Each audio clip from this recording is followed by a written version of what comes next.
প্রতিনিয়ত একটি জাদুকরী তরল খাবার ফেলে না দিয়ে অতি অবশ্যই প্রতিটা জবা গাছের গোড়া মাটিতে একবার ব্যবহার করে দেখুন। হ্যাঁ বন্ধুরা, আমরা প্রত্যেকেই এই খাবারটি কোনো রকম গুণাগুণ না জেনে প্রতিনিয়ত আমরা একটি ভুল করছি, যে খাবারটিকে আমরা কোনো রকম কাজে না লাগিয়ে সেটিকে ফেলে দিচ্ছি।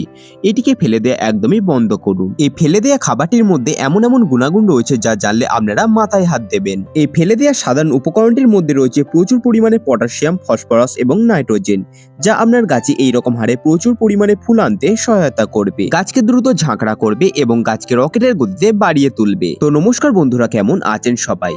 আজকের এই ভিডিওটির মাধ্যমে আমি আপনাদেরকে জবা গাছের এমন একটি ম্যাজিক জাদুকরী তরল খাবার দেখাবো, যেটিকে গাছে ব্যবহার করুন, বেশ কিছু অতি সাধারণ পরিচর্যা অবলম্বন করুন, তাহলে আপনার জবা ফুলের গাছ রকেটের গতিতে ঝাঁকড়া হবে, গাছ ভরে ফুটবে প্রচুর প্রচুর ফুল, গাছের কুঁড়ি পাতা ফুল আস্তে আস্তে হলুদ হয়ে ঝরে যাওয়া সম্পূর্ণ বন্ধ হবে। তো চলুন বন্ধুরা, বেশি না বকে ভিডিওর মূল বিষয়টিতে আসা যাক। Tips number 1। তো বন্ধুরা, এই সময় এসে দাঁড়িয়ে আপনাদের যাদের ছাদ বাগানে জবা ফুলের গাছে একদমই কোনো রকম ফুল ফুটছে না, গাছের বৃদ্ধি থমকে গিয়েছে, গাছে কোনো রকম কুঁড়ি দেখা নেই, তাদেরকে এই সময় অতি অবশ্যই একটি পরিচর্যা অবলম্বন করতে হবে। যাদের গাছে একদমই ভালো বেশি পরিমাণে ফুল ফুটছে না, বা যাদের গাছে একদমই কোনো রকম গ্রোথ নেই, গাছে বেশি পরিমাণে ব্রাঞ্চেস নেই, যারা চান গাছকে ঝাঁকড়া করতে, তাদেরকে এই সময় গাছের ডগাগুলিকে হালকা করে পিঞ্চ করতে হবে। হ্যাঁ বন্ধুরা, ঠিকই শুনেছেন। এই সময় এসে দাঁড়িয়ে আমরা যদি আমাদের ছাদ বাগানে জবা ফুলের গাছগুলিকে পিঞ্চিং করি, তাহলে আমাদের জবা গাছ রকেটের গতিতে ঝাঁকড়া হয়ে উঠবে এবং যে সমস্ত গাছে একদমই ফুল ফুটছিল না, তাতে গাছে নতুন নতুন ব্রাঞ্চেস এসে গাছ ভরে এই সময় প্রচুর পরিমাণে ফুল ফুটতে শুরু করবে। প্রমাণস্বরূপ দেখুন, বেশ কিছুদিন আগে আমার এই জবা গাছটির সেম একই অবস্থা ছিল, যার ফলে গাছের ডগাগুলিকে আমি হালকা করে পিঞ্চ করে দিয়েছিলাম, যার ফলে দেখুন গাছে ঠিক কি পরিমাণে ব্রাঞ্চেস এসেছে। গাছ একদম নতুন রূপ ফিরে পেয়েছে এবং গাছে অসংখ্য প্রচুর প্রচুর ডালপালাতে ভর্তি হয়ে গিয়েছে। আর মাত্র কিছুদিনের মাথায় আমার জবা ফুলের গাছটি ফুলের চাদরে মুড়ে উঠতে শুরু করবে। তাই আপনাদের যাদের গাছে একদমই ফুল ফুটছে না, গাছে অধিক পরিমাণে ব্রাঞ্চেস নেই, গাছের ডগায় কোনো রকম কুঁড়ির দেখা নেই, তারা এই সময় হালকা করে গাছের ডালগুলিকে প্রুনিং করুন। আর প্রুনিং করার পর অতি অবশ্যই গাছের ডালটিতে খুব ভালো মানে একটি ফাঙ্গিসাইড সে অংশে লাগিয়ে দেবেন। Tips number 2। এই বর্ষাকালে এসে দাঁড়িয়ে আমাদের ছাদ বাগানে প্রচুর পরিমাণে ছত্রাক বা ফাঙ্গাসের আক্রমণ হয়ে থাকে, যার ফলস্বরূপ আমাদের জবা গাছের বেশ কিছু ডাল এই সময় শুকিয়ে যায়। যদি দেখেন আপনাদের ছাদ বাগানের গাছের ডালগুলি আস্তে আস্তে শুকিয়ে যাচ্ছে, তৎক্ষণাৎ সেই ডালগুলিকে আপনাদেরকে কেটে ফেলে দিতে হবে। এবং এই আগস্ট মাস বা বর্ষাকালে এসে দাঁড়িয়ে অন্তত পক্ষে সপ্তাহে একবার করে খুব ভালো মানের একটি ছত্রাকনাশক অথবা ফাঙ্গিসাইড গুলি আমাদেরকে গাছে ব্যবহার করতে হবে। ফাঙ্গিসাইড হিসেবে আমি আমার গাছে মূলত সব ফাঙ্গিসাইড ব্যবহার করে থাকি। আপনারা চাইলে এর পরিবর্তে ব্লাইটক্স, রিডোমিন গোল্ড, M45, ম্যানসার, ব্যাবিস্টিন এই ধরনের ফাঙ্গিসাইড গাছে ব্যবহার করবেন। 1 লিটার জলে 1 চামচ ফাঙ্গিসাইড নেবেন, সেটিকে 1 লিটার জলে খুব ভালোভাবে মিশিয়ে নেবেন। 1 লিটার জলে 1 চামচ ফাঙ্গিসাইড খুব ভালোভাবে মিশিয়ে নেওয়ার পর আমরা আমাদের ছাদ বাগানের প্রতিটা জবা ফুলের গাছে আমরা স্প্রে করব। এরই পাশাপাশি দেখবেন কম বেশি লক্ষ্য করে আমাদের জবা গাছে ফুল ফুটে যাওয়ার পর সে ফুলটি আমাদের গাছে সেই অবস্থাতেই রয়ে যায় এবং বর্ষাকালে বৃষ্টির জল পাওয়ার ফলে ফুলটি আস্তে আস্তে গাছে পৌঁছে যেতে শুরু করে। এই অবস্থায় আমরা যে কাজটি করব, গাছে কোনো রকম এরকম শুকনো ফুল দেখলে সেগুলিকে আমরা তুলে ফেলে দেব, কারণ এগুলি থেকে পরবর্তীতে গাছে প্রচুর পরিমাণে ছত্রাক বা ফাঙ্গাসের আক্রমণ হয়ে থাকে এবং পরবর্তীতে গাছের গোড়া এটি পৌঁছে গিয়ে গাছে প্রচুর পরিমাণে সমস্যার সম্মুখীন আমরা হই। Tips number 3। কি কারণে আমাদের জবা গাছে কুঁড়ি আসার পর সমস্ত কুঁড়িগুলি আস্তে আস্তে হলুদ হয়ে ঝরে পড়ছে? কি কারণে আমাদের জবা গাছের সমস্ত পাতাগুলি আস্তে আস্তে হলুদ হয়ে ঝরে পড়ছে? এই বর্ষাকালে এসে দাঁড়িয়ে জবা গাছের পাতা এবং কুঁড়ি আস্তে আস্তে হলুদ হয়ে ঝরে পড়ার পিছনে অত্যন্ত 3টি গুরুত্বপূর্ণ কারণ রয়েছে। জবা গাছের কুঁড়ি ঝরে পড়ার প্রথম যে কারণটি হচ্ছে, সেটি হচ্ছে অতিরিক্ত পরিমাণে ফাঙ্গাস বা ছত্রাকের আক্রমণ।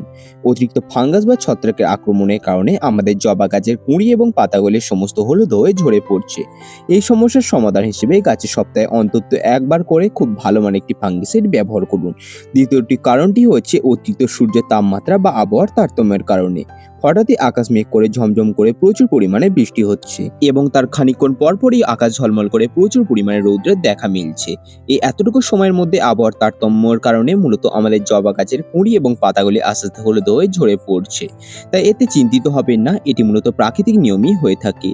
তৃতীয় যে বড় কারণটির ফলে আমাদের জবা গাছের সমস্ত পাতা এবং কুঁড়ি আস্তে আস্তে হলুদ হয়ে ঝরে পড়ে, সেটি হচ্ছে টবের মাটিতে অতিরিক্ত পরিমাণে বৃষ্টির জল জমা।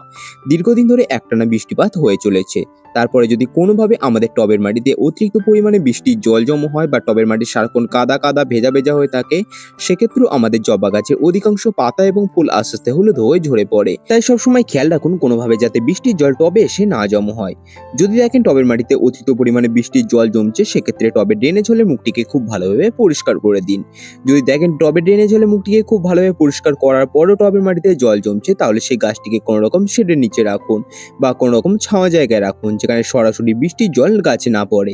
যখন বৃষ্টিপাত অনেকটা থেমে যাবে বা নিম্নচাপ থেমে যাবে, তারপর গাছটিকে পুনরায় খোলা আকাশের নিচে বার করুন। অনেক বন্ধুরা বেশ কয়েকদিন ধরে কমেন্টের মাধ্যমে আমাকে জানাচ্ছেন যে আমাদের জবা গাছের পাতাগুলি এভাবে হলুদ হয়ে ফ্যাকাশে হয়ে যাচ্ছে। কিভাবে আমরা এই সমস্যার সমাধান করব বা কি কারণে জবা গাছের সমস্যাটি হয়ে থাকে।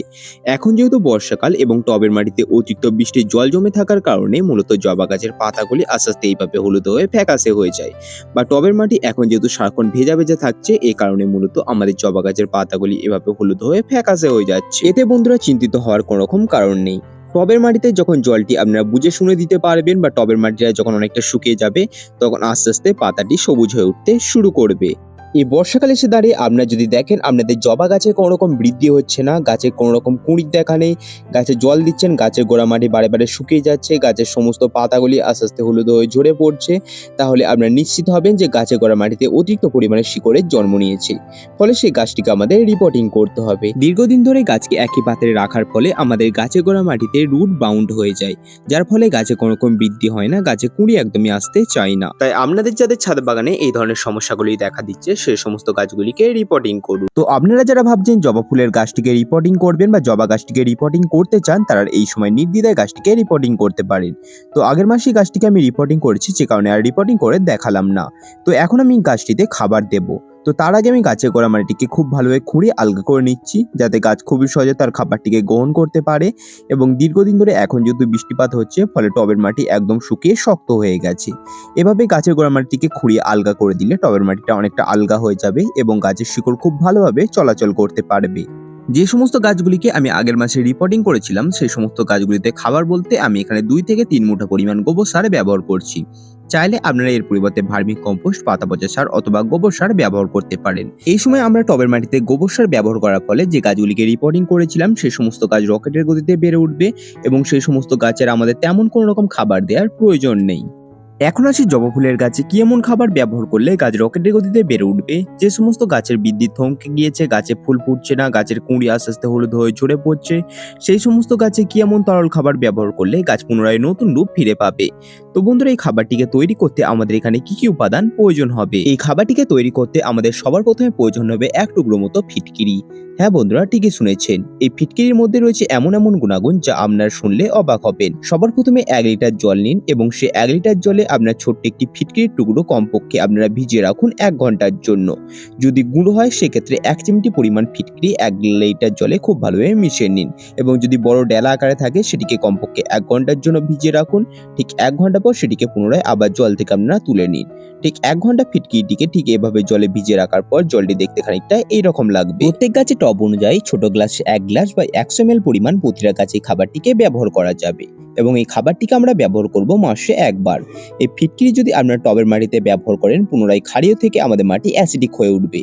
অনেক সময় টবের মাটিতে খাবার দেওয়ার ফলে আমাদের টবের মাটি ক্ষারীয় হয়ে উঠতে শুরু করে, যার ফলে গাছের কোনো রকম বৃদ্ধি হয় না, গাছের গ্রোথ একদম থমকে যায়। তাই যখনই আমরা টবের মাটিতে ফিটকিরি ব্যবহার করব, তখন গাছের গোড়ার মাটি পুনরায় ক্ষারীয় থেকে অ্যাসিডিক হয়ে উঠবে, গাছের গোড়ার মাটিতে কেঁচো, কেন্ন, শামুক প্রভৃতির আক্রমণ দূর হবে এবং গাছ নতুন রূপ ফিরে পাবে।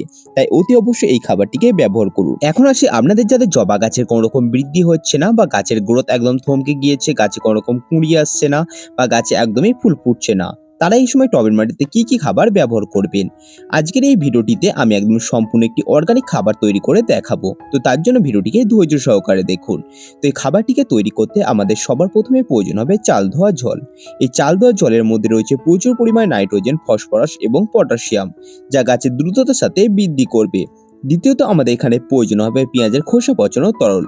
এই পেঁয়াজের খোসার মধ্যে রয়েছে প্রচুর পরিমাণে নাইট্রোজেন এবং পটাশিয়াম, যা গাছে প্রচুর পরিমাণে কুঁড়ি আনতে সহায়তা করবে। তো সবার প্রথমে আপনারা এখানে চাল ধোয়া জল নিন। তো আমি এখানে একটি ১ লিটার পরিমাণ পাত্র নিয়েছি। সেই ১ লিটার পরিমাণ পাত্রের মধ্যে আমি এখানে ৪০০ থেকে ৫০০ ml পরিমাণ চাল ধোয়া জল ব্যবহার করলাম।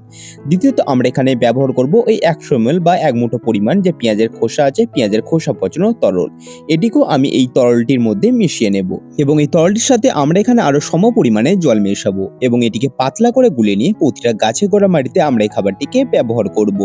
তো বন্ধুরা, খাবারটি তৈরি হয়ে যাওয়ার পর প্রত্যেক গাছের টব অনুযায়ী ছোট গ্লাসের ১ গ্লাস পরিমাণ প্রতিটা গাছে আমরা এই খাবারটিকে ব্যবহার করব।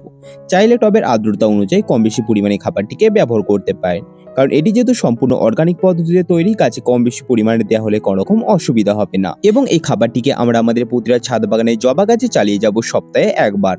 সপ্তাহে একবার করে আমরা যদি আমাদের ছাদ বাগানে প্রতিটা জবা গাছে তরলটিকে ব্যবহার করি, গাছ রকেটের গতিতে ঝাঁকড়া হবে। যে সমস্ত গাছে ফুল ফুটছিল না, গাছ ভরে প্রচুর পরিমাণে ফুল ফুটবে। গাছের কুঁড়ি পাতা ফুল আস্তে আস্তে হলুদ হয়ে ঝরে যাওয়া সম্পূর্ণ বন্ধ হবে এবং গাছ রকেটের গতিতে বৃদ্ধি হতে থাকবে। তো বন্ধুরা, এই ছিল আজকের আমাদের বর্ষাকালীন জবা গাছের অত্যন্ত গুরুত্বপূর্ণ পরিচর্যা। আজকের এই ভিডিওটির মাধ্যমে আমি আপনাদেরকে জবা গাছের যে অত্যন্ত গুরুত্বপূর্ণ ২টি ম্যাজিক তরল তৈরি করে দেখালাম, যে পরিচর্যাগুলি অবলম্বন করতে বললাম বা যে পরিচর্যাগুলি আপনাদেরকে করে দেখালাম, সেই পরিচর্যাগুলি অতি অবশ্যই করুন এবং খাবারটিকে অতি অবশ্যই টবের মাটিতে একবার দিয়ে দেখুন। তাহলেই আপনাদের ছাদ বাগানে জবা গাছ রকেটের গতিতে বৃদ্ধি হবে। ভিডিওটি ভালো লাগলে অবশ্যই করে ভিডিওটিকে লাইক করে কমেন্ট করে জানাবেন কেমন লাগলো। ভিডিওটি ভালো লাগলে অন্যান্য বন্ধুদের কাছে শেয়ার করবেন, যাতে তারা খুব সহজে ছাদ বাগান করতে পারে।